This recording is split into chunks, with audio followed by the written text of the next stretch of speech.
ini ada spanduk ya di situ ya penolakannya. Jadi sebenarnya awalnya beribadahnya orang ini Kristen ini beribadah tidak pernah diganggu sebenarnya. Sudah lama sebenarnya ini mereka beribadah aman saja gitu, nah tidak pernah ada gangguan atau apapun. Nah, jadi mereka mau mendirikan gereja, cuman masalahnya di perizinannya itu banyak memang yang di situ ada syarat-syarat yang masih sebenarnya belum terpenuhi. Misalkan seperti ini, kemarin kan memang ada rekomendasi dari FKUB, tapi ternyata di dalamnya itu mereka yang harusnya menurunkan pokja-pogjanya untuk kita dampingi dan kelurahan pun dampingi, nah ternyata tidak ada di situ.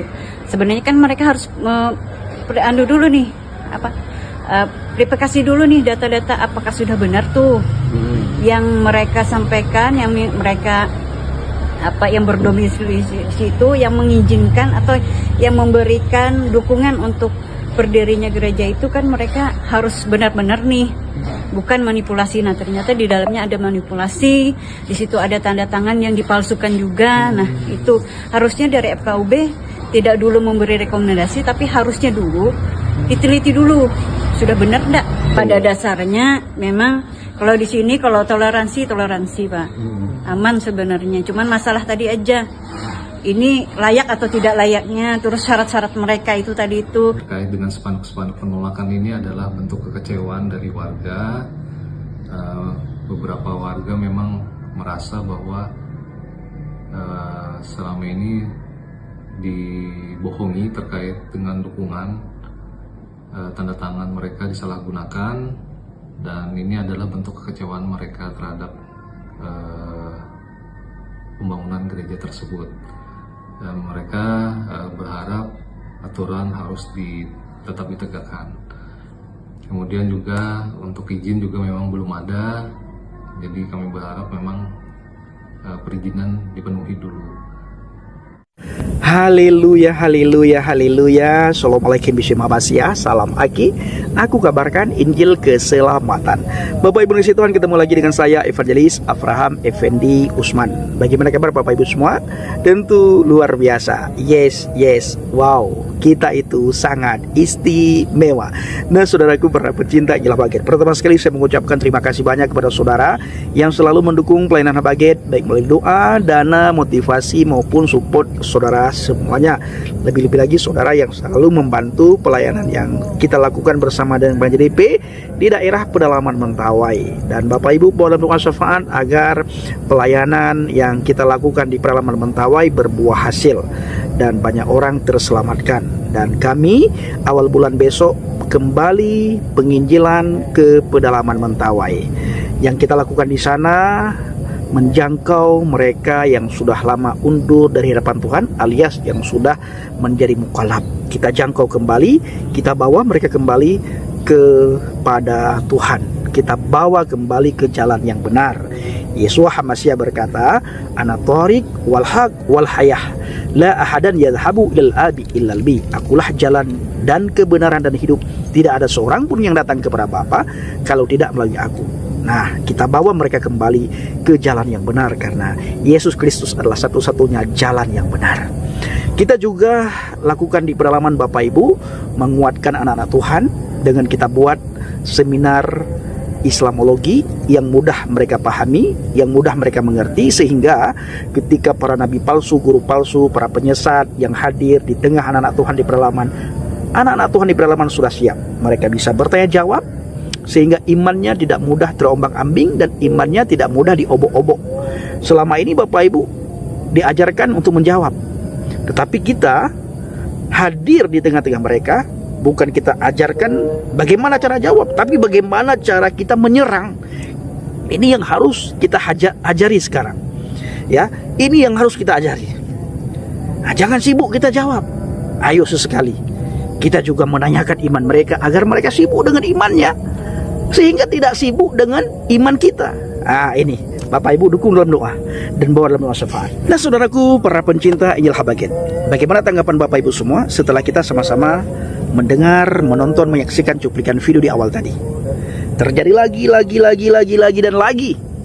Tiap saat, tiap waktu, hampir tiap hari kita mendengar, melihat, menyaksikan di media sosial, ada larangan terjadinya pembangunan gereja. Di tempat ini dilarang bangun gereja, tempat ini larang bangun gereja, di sini tidak boleh bangun gereja. Ini kenapa? Kenapa takut sekali dengan gereja? Gereja itu tempat anak-anak Tuhan beribadah, tempat orang Kristen memuji Tuhan, tempat orang Kristen berkumpul beribadah kepada Tuhan. Mereka beribadah tidak berisik. Ibadah orang Kristen tidak pakai toa. Ibadah orang Kristen tidak kowar-kowar. Ibadah orang Kristen tidak pernah mengganggu tetangga. Kenapa? Karena kami beribadah di gedung, kami tidak pakai toa. Sehingga berisik kiri kanan, depan belakang. Enggak. Hanya orang di dalam gedung gereja yang mendengar. Orang di luar gedung gereja tidak pernah mendengar. Bayangkan, ya, orang Kristen ataupun agama-agama lain, pemeluk agama lain, mendengar suara iman kalian itu 1 hari 5 kali. Enggak ada yang marah, tidak ada yang tersinggung. Tapi kenapa kalian begitu takut dengan gereja? Begitu mau bangun gereja, kalian larang. Demo, bikin spanduk sebanyak-banyaknya, buat spanduk sebesar-besarnya. Dengan bangga, kalian buat spanduk sebesar-besarnya, upload di media sosial, seolah-olah menunjukkan bahwa kami ini paling berani segala macam, bla bla bla bla bla bla bla. Harusnya kalian malu, karena hanya kalianlah yang sangat takut dengan ibadah ataupun rumah ibadah orang lain. Padahal kalau kita lihat dan kita sering mendengar, karena sering kalian perdengarkan, agama kalian itu adalah agama yang paling benar dan satu-satunya agama di muka bumi ini yang diridhoi oleh Allah Subhanahu wa taala, itu adalah agama Islam. Tetapi kenapa pemeluk agama Islam sangat takut dengan gedung gereja? Kenapa? Seolah-olah kalian tidak memiliki keyakinan yang kokoh. Ya, kalian tidak memiliki keyakinan yang kokoh. Padahal kalian selalu memberitahukan kepada dunia bahwa Islam adalah rahmatan lil alamin. Agama yang paling benar di sisi Allah adalah agama Islam. Dan satu-satunya agama yang paling diridhoi oleh Allah adalah agama Islam. Coba kalian belajar dari pemeluk agama lain. Ya, 1 hari mendengar iman kalian 5 kali. Tidak ada yang ribut, tidak ada yang protes. Kalaupun ada yang protes meminta supaya suara volume toa itu dikecilkan sedikit, kalian demo, bahkan kalian anggap penistaan agama, dan pihak yang berwajib cepat sekali menangkap orang yang kalian laporkan.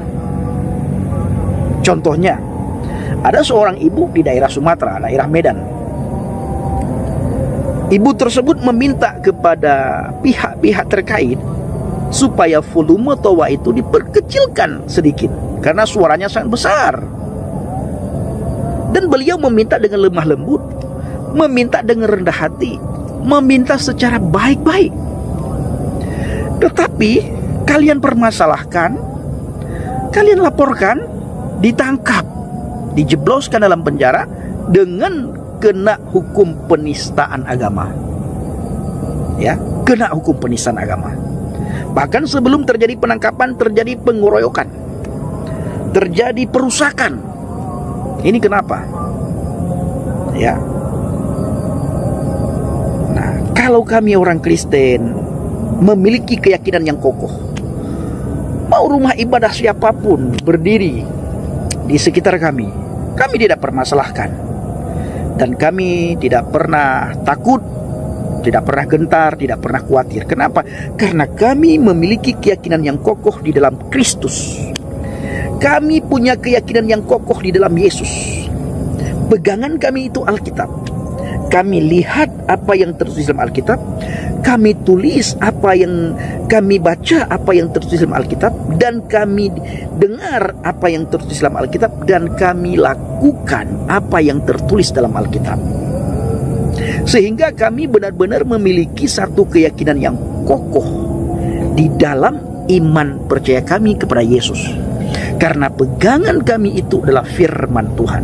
Sehingga ketika hadirnya iman lain, kepercayaan lain, agama lain di sekitar kami, kami orang Kristen tidak pernah khawatir, tidak pernah takut, tidak pernah gentar. Imanmu, imanmu, iman kami, iman kami. Agamamu bagimu, agama kami bagi kami. Kalian punya kitab, kami punya kitab. Kalian punya surga, kami punya surga. Dan kami tidak pernah mengemis terhadap surga orang lain.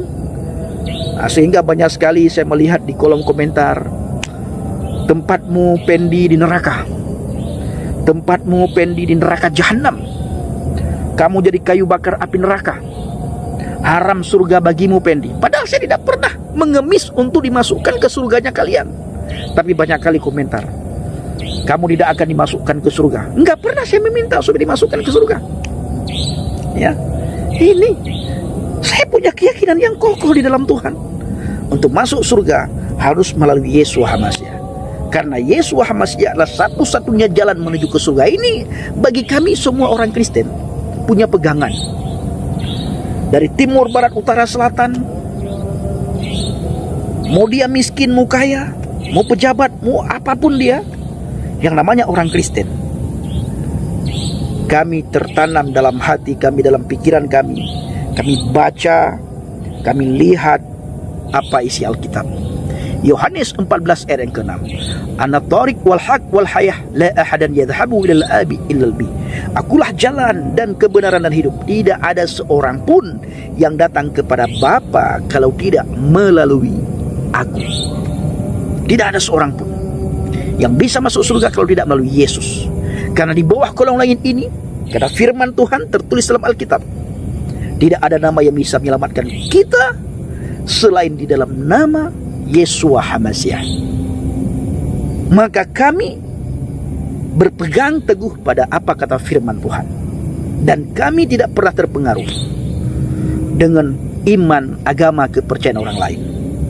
Mau agama apapun bangun rumah ibadah, kalau dia tidak punya tempat, orang Kristen dengan mudah memberikan tempat. Bahkan banyak sekali kami melihat di media sosial, ada orang-orang tertentu datang ke depan gereja, dia sholat di depan gereja. Orang Kristen tidak pernah ganggu. Ya, kenapa? Karena orang Kristen punya keyakinan yang kokoh, punya keyakinan dan punya kepastian yang sangat tepat, yang sangat pasti. Tidak pernah terpengaruh dengan iman, kepercayaan dan agama manapun, termasuk dengan Tuhan manapun, kami tidak pernah terpengaruh. Nah, bahkan ada gereja-gereja tertentu juga yang sering kami lihat di media sosial juga. Ada orang-orang yang datang ke dalam gereja untuk melaksanakan sholat, seperti yang pernah terjadi di daerah Semarang ketika terjadi banjir di sebuah desa. Ada gereja yang tidak kena banjir, sehingga sebagian umat Islam datang beberapa orang untuk sholat di gereja tersebut. Lagi-lagi orang Kristen tidak pernah mempermasalahkan, diberikan izin. Bahkan di daerah Papua diberikan izin juga, tidak dipersulit, tempat untuk membangun rumah ibadah, tidak pernah dipersulit. Ya, di Mentawai bahkan ada tempat ibadah di Mentawai, sudah beberapa tempat ibadah yang saya lihat tidak ada lagi orang, tapi tempat ibadahnya kosong, ada. Ya, waktu ibadah tidak ada orang, tidak dipermasalahkan. Nah, tapi kenapa kalian mempersulit gereja? Mempersulit izin gereja dengan alasan, bagi saya itu alasan yang tidak jelas. Harusnya pemerintah turun tangan. Jangan hanya menghimbau, tetapi benar-benar turun tangan, tindak lanjut. Begitu ada orang yang melarang pembangunan gereja, ataupun ada orang-orang tertentu, oknum-oknum tertentu yang mempersulit berdirinya bangunan gereja, tangkap, jebloskan dalam penjara. Ini yang harus dilakukan oleh hukum. Ya, ini hukum tidak, Bapak Ibu. Kalau ada orang di luar agama Islam sedikit memprotes, cepat sekali hukum bertindak. Hukum berlari secepat kilat. Kita ingin hukum itu diterapkan sama di tengah-tengah masyarakat. Ya, dan ini bukan curhat. Ini bukan ngeluh, ini bukan curhat. Kita meminta kepada pemerintah supaya hukum itu sama diterapkan di tengah-tengah masyarakat. Karena semua pemeluk agama di Indonesia ini punya hak yang sama. Ya, dan semua pemeluk agama di Indonesia ini juga membayar pajak. Bayar pajak, bukan tidak membayar pajak. Ini gereja sangat sulit sekali, sangat sulit. Sangat sulit Bapak Ibu. Bahkan ketika kita mau bangun gereja ini, membangun gereja, kita harus meminta dulu tanda tangan kiri kanan itu. Tanda tangan berapa puluh orang kita harus meminta tanda tangan Bapak Ibu. Luar biasa sulitnya Bapak Ibu. Padahal gedung gereja itu tempat kita memuji Tuhan, tempat kita beribadah kepada Tuhan. Dan ibadah kita orang Kristen tidak pernah berisik, ya, tidak mengganggu kiri kanan depan belakang, tidak mengganggu tetangga Bapak Ibu. Bahkan tetangga tidak dengar kalau kita lagi beribadah, karena kita beribadah di gedung. Bayangkan saudaraku, bila kita beribadah satu hari, berapa kali itu ke gereja, ya? Bila kita datang ke gereja dalam satu hari, misalnya 3 kali kita datang ke gereja dalam satu hari. Saya tidak tahu bagaimana terjadinya demo di mana-mana saudaraku. Nah, ini kalian harus malu. Ya, dan pemerintah, hukum, berlakulah adil. Berlakulah adil. Tiap saat kita melihat di media sosial ada larangan gereja. Ketika bangun gereja, izinnya sulit minta ampun. Sangat sulit. Dipersulit Bapak Ibu. Dan saya juga berharap kepada orang-orang yang ingin membangun gereja, tidak usah bangun gereja lagi Bapak Ibu. Ya, kalau kita lihat keadaan dunia, ini sepertinya detik-detik kedatangan Yesus Masiah yang kedua kali semakin nyata, semakin dekat saudaraku. Apa yang tertulis dalam Alkitab hampir semuanya tergenapi. Kalau saya katakan, hanya satu yang belum tergenapi, kedatangan Yesus Masiah yang kedua kali. Yang lain Bapak Ibu sudah tergenapi semuanya. Nah, itu yang belum tergenapi, yang lain sudah tergenapi semua Bapak Ibu. Ya, sudah tergenapi semua yang lain. Yesus datang yang kedua kali ini belum tergenapi. Jadi apa yang harus kita lakukan? Bangun iman jemaat. Kita bangun iman jemaat. Kemanapun kita pergi, kita bawa gereja Tuhan,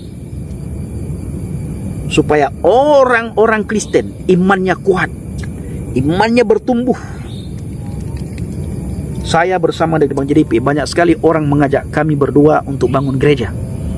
Kami selalu tolak, karena kami penginjilan kepedalaman bukan untuk bangun gereja. Kami membangun dan memperkuat iman jemaat.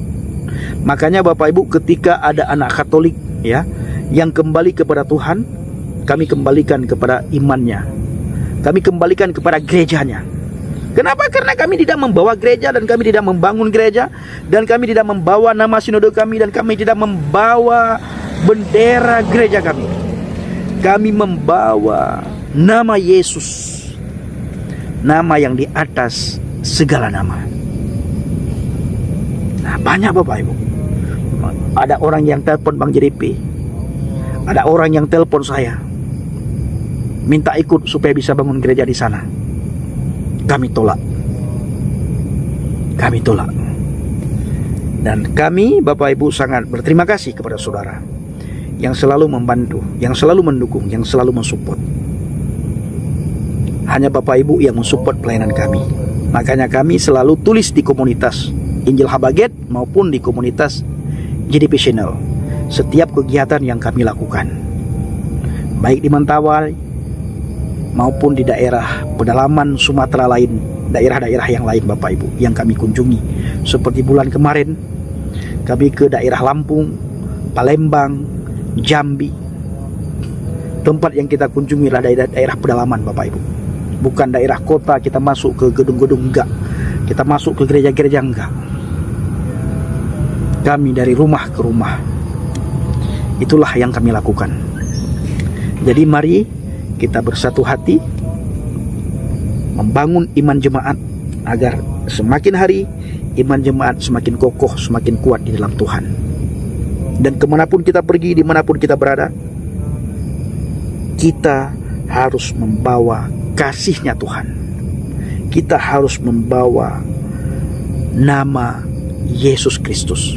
Kita harus membawa salib. Ini yang harus kita lakukan, Bapak Ibu. Jadi jangan lagi kita bangun gereja. Gereja juga sudah sangat banyak. Di mana-mana ada gereja. Ya, sudah sangat banyak gereja. Apalagi di daerah Mentawai, di pedalaman itu banyak gereja, Bapak Ibu. Di Nias juga sangat banyak gereja.